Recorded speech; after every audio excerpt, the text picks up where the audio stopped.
Hello everyone, good morning to all. तो स्वागत है आप सभी का फिर से न्यूज़पेपर सेशन में।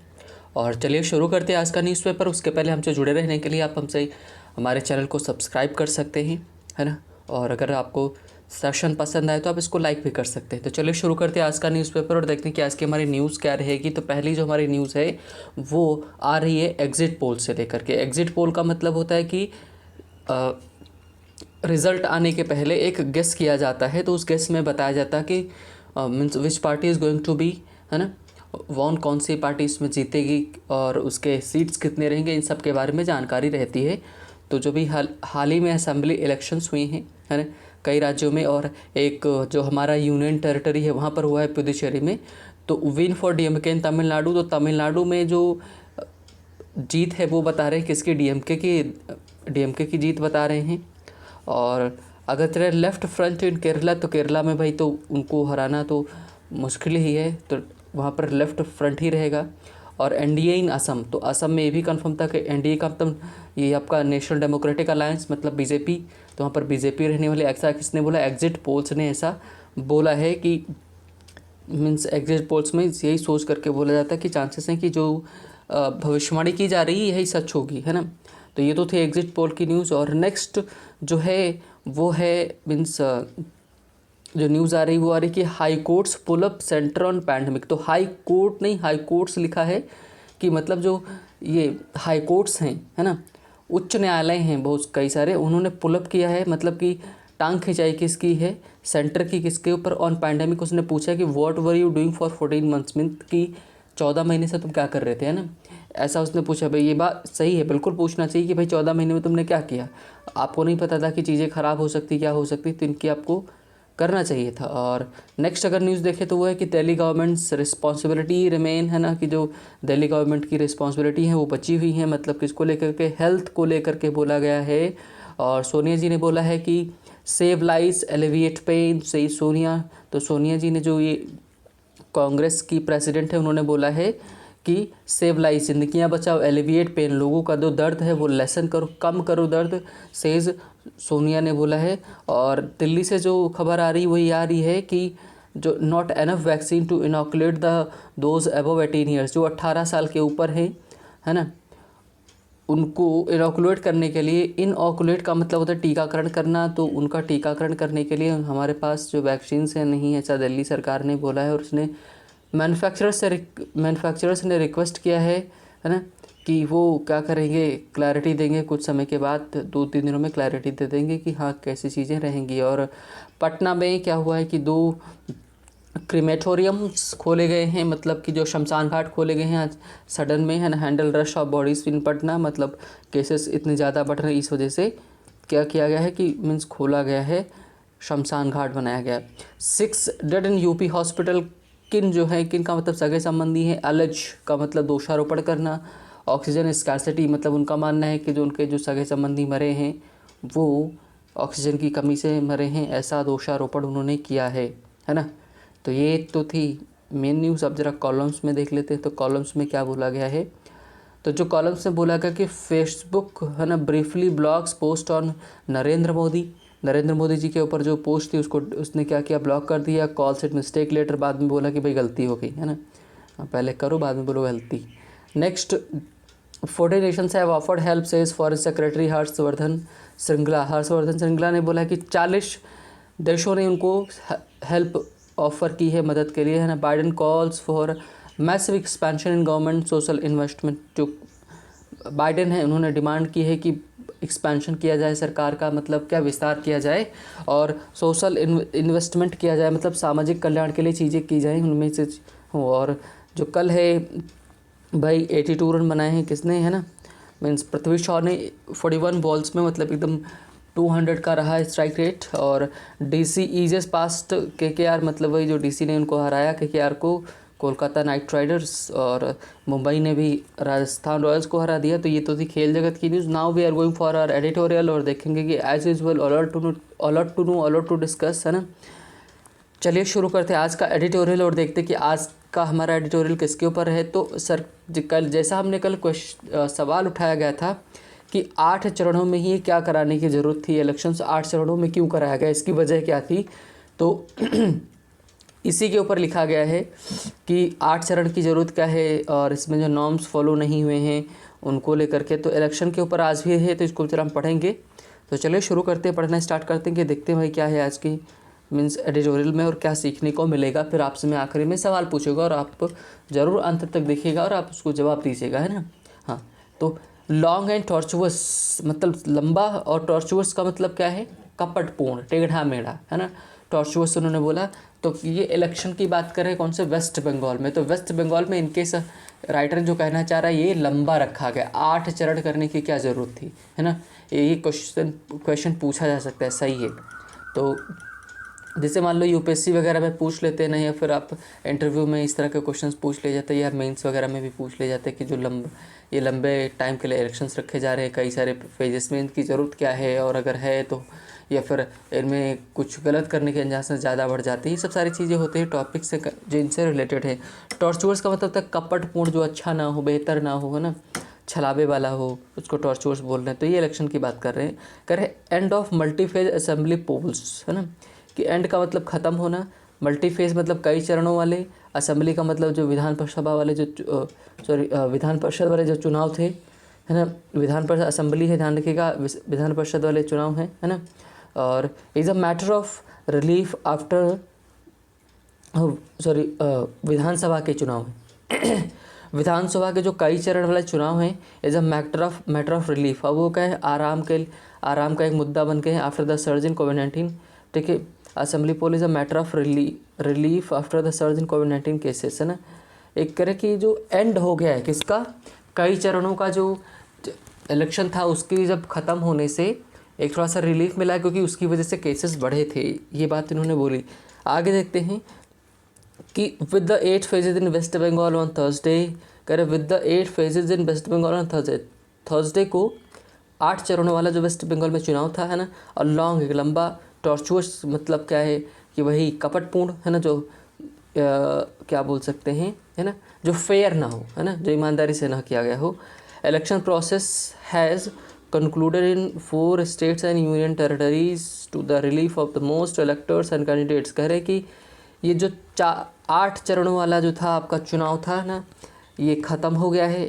कहाँ पर, 4 राज्यों में और यूनियन टेरिटरीज़ में, है ना। और अभी किसका साइन बन गया, relief of most electors and candidates. जो इलेक्टर्स से चुनाव करते थे और कैंडिडेट्स थे, उनके लिए, सबके लिए आराम का विषय बन गया है ना। हाँ, क्योंकि अब चुनाव ख़त्म हो गया तो रैली भी ख़त्म हो जाएंगी। आगे देखते, बोला गया the election spectacled. Election spectacled का मतलब क्या है, एक स्पेक्टिकल का मतलब तमाशा, प्रदर्शनी, है ना। कह रहे कि जो इलेक्शन स्पेक्टिकल है वॉज ओवर रन बाय, है ना। ओवर रन का मतलब क्या है कि कुचल दिया गया किसके, बाय कोविड-19 के द्वारा towards the end of the agonisingly staggered phases of voting. कह रहे हैं कि मतलब उसका जो कोविड-19 का प्रभाव पड़ा जो इलेक्शन के ऊपर, है ना, कि एंड क्या हुआ, एंड द एगोनाइजिंग, एंड का मतलब ख़त्म हो गया, एगोनाइजिंग का मतलब दुख दर्द देने वाला, स्टैगरिंग का मतलब स्टैगर्ड का मतलब लड़खड़ाने वाला, फेजेस ऑफ वोटिंग। कह रहे हैं कि वो जो वोटिंग के फेजेस थे दुखदाई थे, मतलब उनसे कोरोना फैल रहा था, वो ख़त्म हो गए हैं, है ना, ऐसा राइटर ने बोला है। आगे बता रहे the current cycle has added to the growing list of concerns that have emerged, है ना, regarding election in India recent years. कह रहे कि जो हाल ही के जो इलेक्शंस हुए हैं, रिसेंट ईयर्स का मतलब हाल ही के जो सालों की बात करें, है ना, तो क्या है कि द करंट साइकिल, जो क्रम चला है, सर्कल चला है ना, उसने ऐड किया है ग्रोइंग लिस्ट ऑफ कंसर्न्स, चिंताओं की एक पूरी की पूरी सूची ऐड कर दी है। और वो क्या है, have emerging elections in India recent years, हाल ही में जो इलेक्शंस कई सालों में इंडिया में कराए गए उनको लेकर के। आगे देखो बता रहे हैं कि if electoral bonds of making contribution to the political parties emerged as an opaque instrument, है ना, well before the current round of elections। पहले यहाँ तक देख लेते हैं, फिर के बताते हैं क्या मीनिंग इसका है। if electoral bonds, यदि electoral bonds, जो electoral bonds का मतलब क्या होता है, जैसे कि इलेक्शन में पैसा खर्च करने के लिए क्या इलेक्टरल बॉन्ड्स को इशू करती है सरकार, पार्टियां इशू करती, तो जो जितना डोनेट करना चाहे वो इलेक्टरल बॉन्ड्स को खरीद सकता है ना। तो वही बोला गया कि जो इलेक्ट्रल बॉन्ड्स हैं for making contribution to political parties, political जो राजनीतिक पार्टियां हैं उसमें योगदान के लिए, है ना, जो ये इलेक्ट्रल बॉन्ड्स हैं ये क्या है, इमर्ज का मतलब उभर कर सामने आए हैं एज एन ओपेक का मतलब होता है अपारदर्शी, मतलब जो पारदर्शी ना हो, जिस पे साफ साफ ना दिखता हो, जिसके बारे में जानकारी ना हो, तो एक ओपेक इंस्ट्रूमेंट उभर कर आया है before the current round of elections की, जो किसके सामने आया है कि जो वर्तमान में जो इलेक्शंस हैं उनके सामने ये बोला है कि ये समस्या उभर करके आई है ना। ओपेक इंस्ट्रूमेंट क्यों बोला, क्योंकि इसमें पता नहीं चलता कौन कितना पे कर, मतलब पता चलता है लेकिन उतने अच्छे से नहीं पता चल पाता कि कौन कितना पे कर रहा है, इस वजह से कि इलीगल पैसा इलेक्शंस में ख़त्म होता है, खर्च होता है। आगे देखते हैं, कर रहे हैं A serious cause of worry through all the 8 phases has been persistent doubts over the fairness और क्या बोल सकते हैं autonomy of the election commission of India. कह रहे हैं कि सीरियस जो है चिंताएं हैं, है ना, वो उभर कर आई हैं किसके माध्यम से, जो 8 चरण वाला जो चुनाव हुआ है लगातार उसमें क्या है डाउट्स बने हुए हैं फेयरनेस को लेकर के। फेयरनेस का मतलब कि अपक्षपात पर तरीके से हुए हैं इलेक्शन के, नहीं मतलब कहीं पक्षपातपूर्ण तो नहीं किया गया है। ऑटोनॉमी ख़त्म हो गई है, मतलब स्वायत्तता ख़त्म हो गई किसकी, इलेक्शन कमीशन की ऑफ इंडिया की, कि वो इलेक्शन कमीशन ऑफ इंडिया अपने हिसाब से काम नहीं कर रहा है, वो सरकार के कहने पर काम कर रहा है ना। तो ये सारी सब चिंताएं हैं किसने उठाए, ये राइटर ने उठा रहा है, इस क्वेश्चन पूछ रहा है किससे, है ना, एक तरह से हम लोगों से जो रीडर्स हैं उनसे। The items that were mean to be used in to influence, sorry हाँ द ECI का मतलब election commission of India made unprecedented seizures. Unprecedented का मतलब क्या है कि अचानक में, है ना, जिसकी कोई संभावना पहले से नहीं थी।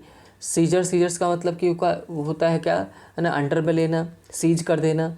ऑफ कैश हो गया। Other items that were mean to be, जिनका बहुत सारे आइटम्स को सीज किया गया था, that were mean to be use to influence voters, जो कि वोटर्स को इन्फ्लुएंस करने के लिए बनाए गए थे। कहने का मतलब है कि जो इलेक्शन कमीशन ऑफ इंडिया ने मतलब ये जो काम किया है कि जो बहुत सारे जो पैसा हो गया, कैश हो गया, ज्वेलरी हो गया, है ना, दारू हो गया, इन सब चीज़ों को जो इलेक्शन कमीशन ऑफ इंडिया ने बहुत ज़्यादा सीज किया है, लोगों को जब्त किया है लोगों से, है ना, जो कि वोटर्स को प्रभावित करने वाले थे। भाई किसी को सोना दोगे, किसी को पैसा दोगे तो प्रभावित होंगे ना, तो वो आप ही के फेवर में तो वोट करेंगे। तो उन सबको प्रभावित करने वाले जो आइटम्स थे उन सभी को सीज किया गया, जब्त किया गया।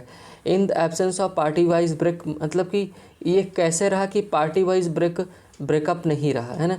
In the absence of a party wise breakup of such preventive, हाँ मतलब सॉरी रहा, in absence of party wise breakup of such preventive measures. कह रहे हैं कि जो पार्टी वाइज ब्रेकअप होना चाहिए था कि मतलब इस पार्टी में इतना पकड़ा गया, इस पार्टी में इतना पड़ा गया, इतना नहीं, उन्होंने बोला टोटल बोला गया कि हाँ ये किया गया।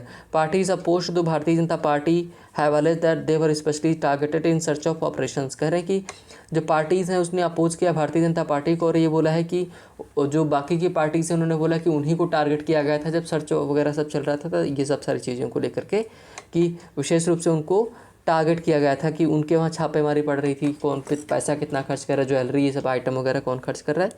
तो बीजेपी ने क्या किया था, इन सबको टारगेट किया था ना, ऐसा राइटर ने बोला। आगे देखते हैं। And during the election this raise the possibility of tilting the balance in the contest, है ना। कह रहे हैं कि और ये सब करने के बाद जो राइटर कह रहा है कि जो झुकाव है इलेक्शन कमीशन ऑफ इंडिया का एक तरफ दिख रहा है ना, जो कि अच्छा नहीं माना जा सकता, जिसकी संभावना अच्छी नहीं मानी जा सकती। ये किसकी तरफ इशारा कर रहे हैं, ये कर रहे हैं भारतीय जनता पार्टी की तरफ। तो ये क्या कर रहे हैं, जो इलेक्शन कमीशन ऑफ इंडिया है वो भारतीय जनता पार्टी की तरफ है, और उसी की तरफ झुकाव उसका है। तो ये सारी चीज़ें इन्होंने बताई अब तक। आगे देखते हैं। आगे देखिए बोला गया कि फ्री है ना। फ्री का मतलब कि एकदम स्वच्छंद रूप में, फेयर का मतलब ठीक है कि मतलब कोई धांधली नहीं हुई। Periodic elections are essential future of the democracy. कह रहे हैं कि एक प्रजातंत्र जो है ना, तो वहाँ पर सबसे महत्वपूर्ण बात यह है कि जो इलेक्शन कराए हों फ्री हों, स्वतंत्र रूप में हों और अपक्षपातपूर्ण हों और टाइम पर कराए जाए, ये सबसे बड़ी डिमांड होती है ना। Elections are the ultimate opportunity for the people तो इलेक्शन जो होते हैं, चुनाव होते हैं, वो अल्टीमेट अपॉर्चुनिटी होते हैं, एक मौका होते हैं, आखिरी मौका होता है किसके पास, लोगों के पास, to hold their elected representatives की अपने जो इलेक्टेड रिप्रेजेंटेटिव्स हैं उनको चुने, है ना, and hold their elected representatives accountable, मतलब कि जिन्होंने जिनको चुना है अपने रिप्रेजेंटेटिव्स को, उनको क्या करें, उत्तरदायी ठहराएं कि जो भी काम अगर हो रहे हैं, कुछ गलत हुआ सही हुआ, उन सब के लिए उनको उत्तरदायी ठहराया जाना चाहिए, ऐसा राइटर ने बोला। Electoral cycles are usually not, है ना, डिसरप्टेड, कह रहे हैं कि just even election commissions are usually not disrupted even in challenging situations. कह रहे हैं कि जो इलेक्शन कमीशंस हैं वो सामान्यतया है ना कि डिसरप्ट नहीं किए जा रहे हैं, और चाहे वो सिचुएशन कैसी भी हो, चाहे वो सिचुएशन चुनौतीपूर्ण ही क्यों ना रही हो। आगे बता रहे हैं कि उन्होंने बोला यूजुअली फॉर दिस रीज़न, है ना, कि किस रीज़न से कि भाई इलेक्शंस इस टाइम पे कराए गए, उसको बात को लेकर के उन्होंने सवाल उठा रहे हैं। कह रहे आयरॉनिकली का मतलब होता है व्यंग जो है सबसे, मतलब कि व्यंग की बात है कि मतलब एक तरफ वही चीज़ है, एक तरफ वही चीज़ें नहीं है, वही जो चीज़ मना की जाए वही करना। तो आयरॉनिकली इलेक्शन कैन ऑल्सो भी यूजली मैनिपुलेटेड। कह रहे हैं कि इलेक्शंस को भी अगर देखें तो व्यंग्यात्मक रूप में इन्होंने बोला कि जो इलेक्शंस है उनको भी मैनिपुलेट किया जा सकता है, उनके साथ भी छेड़छाड़ हो सकती है। Into an easy escape route from the accountability, और एक आसान सा क्या होगा, एक रास्ता होगा, है ना, किसका लेकर के कि बचना अपने आप को कहाँ से, अकाउंटेबिलिटी का मतलब उत्तरदायित्व जो है आपके ऊपर, है ना, उससे बचना, इन सब सारे काम किए जा सकते हैं। This set of assembly elections in the midst of the pandemic did not generate any meaningful debate on the public health or accountability। कह रहे हैं कि जो वर्तमान में इलेक्शन हुआ है ना, ये इसने कुछ अच्छा प्रभाव नहीं डाला कि वर्तमान की जो स्थिति है कौन सी, और अकाउंटेबल हेल्थ को लेकर के, है ना, पब्लिक लाइफ है, हेल्थ को लेकर अकाउंटेबिलिटी, इन सब के मामले में ये पिछड़ी रही। जो अभी में हाल ही में इलेक्शंस हुए हैं वो उसको उन्होंने बोला है। आगे देखिए, इन्होंने बोला by denying the crisis in action, है ना, कि मतलब एक्शन में संकट को, उस संकट की बात से मना करना। Messaging political parties contributed to the current surge in infection. ये बात सही है कि पॉलिटिकल पार्टीज़ ने ही वर्तमान में जो केसेस बढ़े वो उसके जिम्मेवार हैं, है ना। सबको अब क्या बोले सरकार को, सरकार मतलब अब यही बोल सकते सारे स्कूल बंद हैं, कॉलेजेस बंद हैं, लेकिन पार्टीज़ वगैरह भी चल रही थी, है ना, रैलीज़ वगैरह भी चल रही थी, तो ये गलत हो जाता कहीं ना कहीं। The BJP was particularly irresponsible for organising huge rallies. मतलब अब राइटर सीधा सीधा बोल रहा है कि बीजेपी इन सब के लिए उत्तरदायी थी, उसने, है ना, कि मतलब कि रिस्पॉन्सिबिलिटी से, उत्तरदायित्वता से अपने काम किए ही नहीं और रैली लगातार करते रही। With people violating the mandatory health protocol, जो और लोगों के जो वास्तविक में जो आवश्यक रूप में जो क्या थे मैंडेटरी, है ना, कि जो प्रोटोकॉल्स थे उनको उन्होंने फॉलो नहीं किया। The spike in infections from that is already beginning, है ना, कि मतलब स्पाइक जो है बढ़ोतरी है इन्फेक्शंस में, उन लोग वो जो काम इन्होंने किया उनसे ऑलरेडी बढ़ती ही जा रही है ना। और आगे देखते, आगे बता रहे कि considering the unprecedented situation of the pandemic, मतलब कंसिडरिंग का मतलब ध्यान देते हुए, अनप्रेसिडेंटेड का मतलब भाई अचानक में तो आई थी ना, कि क्या सिचुएशन जो है on the pandemic, these elections, है ना, should have been quick affair, है ना, कि ये जो इलेक्शंस है वो क्या होना चाहिए, क्विक अफेयर होना चाहिए था, इनको जल्दी से इनको निपटा देना चाहिए था वर्तमान की स्थिति देखते हुए कोरोना की। आगे बता रहे हैं कि these election should have been quick affair, हाँ, विद लिमिटेड कैंपेनिंग, मतलब कैंपेनिंग जो अभियान चलाए जा रहे थे, रैली की जा रही थी, वो लिमिटेड होना चाहिए था। What happened was the opposite, है ना, कि क्या हुआ वो अलग था। उसके पहले क्या है, massive rallies continued even after कोविड-19 numbers began to grow exponentially. Exponentially का मतलब होता है कि दिन दूना रात चौगुना टाइप में बढ़ना, मतलब स्क्वायर में बढ़ना। कि जो कह रहे कि जो जब कोविड-19 के केसेस बहुत ज़्यादा तेज़ी से बढ़े थे तभी भी ये रैली करा रहे थे, है ना, तो ये सब चीज़ें गलत है। These assembly elections would not most likely be remembered for the worsening health crisis than fair for heralding political change. कह रहे हैं कि ही, है ना, इस बार के जो इलेक्शंस हुए हैं वो याद नहीं किए जाएंगे क्योंकि उन्होंने हेल्थ क्राइसिस लेकर आया, संकट क्राइसिस को लेकर के आया है, और जो चेंजेस है ना हुए हैं थोड़ा सा। The nature of the result was to be announce the nature of the result, है ना, to be announce on May 2। कह रहे हैं कि जो रिजल्ट का नेचर क्या रहेगा, रिजल्ट क्या रहेगा, ये 2 मई को अनाउंस किया जाएगा। We likely we likely pale before the magnitude of the unfolding crisis. करें कि वी पेल मतलब हम क्या हैं, पेल हैं, दुखी हैं, डरे हुए हैं किस बात को लेकर के कि जो मैग्नीट्यूड है मतलब कि, और अनफोल्डिंग क्राइसिस मतलब कि जो क्राइसिस अभी संकट अभी आया नहीं है, अभी बंधा हुआ है, वो आगे पता नहीं कैसा क्या हो। इन सब सारी चीज़ें इन्होंने प्रॉब्लम्स रखी कि किनसे क्या दिक्कत हो सकती है ना। तो कहने का मतलब क्या है कि पूरे के पूरे आर्टिकल में किस बात को लेकर इन्होंने बोला कि इलेक्शन कमीशन ऑफ इंडिया वो स्वायत्त नहीं रहा। इलेक्शन कमीशन ऑफ इंडिया अपनी मर्जी से काम नहीं करता बल्कि सरकार के कहने पर काम करता है। सरकार के बारे में इन्होंने बोला कि इन बीजेपी ने रैलियाँ की है ना, कि इनकी वजह से क्या हुआ, कोई कोरोना वायरस फैला हुआ है ना। तो ये सब सारी चीज़ें जानकारी थी। तो आपको क्या लगता है कि ये बात सही है कि बीजेपी कोई 8 चरण में नहीं करना चाहिए था और बीजेपी की वजह से ही सब ये है ना चीज़ों का क्या हुआ, कबाड़ा हुआ है ना, केसेस बहुत तेज़ी से बढ़े हैं। जिसके लिए आप किसको जिम्मेदार ठहराएंगे, आप चाहें तो कमेंट सेक्शन में आंसर कर सकते हैं, लिख सकते हैं ना। तब तक के लिए बाय बाय, टेक केयर और मिलते हैं नेक्स्ट सेशन में नई चीज़ों के साथ।